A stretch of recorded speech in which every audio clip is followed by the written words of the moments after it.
What's up YouTube, it's Aaron with Siegfried's Motors here today bringing you another episode of our unboxing series. In the box here we have some parts for our Cafe Racer budget build that we're in the middle of right now. If you're looking to see everything going on with that build, I'll put a link to one of the videos here. There's also a link in the description to the playlist for those videos. But at any rate, let's get to the parts. In the box, and now dented, we have this curved license plate mount. This was right in the $17 range. Overall, the packaging is what you expect. I mean, this is a chrome bracket. It's not going to bend. It's not going to break. It's not brittle. So this is more or less just to keep the chrome from getting scratched up. This is an axle mount plate. We bought these in the past off of eBay.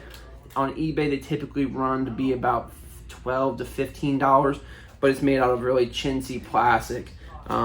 Or not plastic, really chintzy metal that's almost plastic-like. You can bend it and it's more prone to breaking.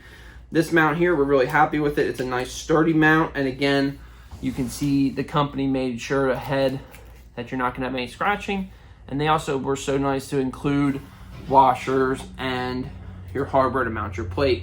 One thing to be aware of if you do buy a plate mount like this is, with the angle of the plate bracket, you are going to have to bend your license plate, so be aware this isn't just a straightforward mount, and in the event that you ever want to put the plate on another bike, you'll have to flatten that back out at that point. So at any rate, thank you so much for watching. If you can, like the video, leave a comment, let us know what you think of this thing.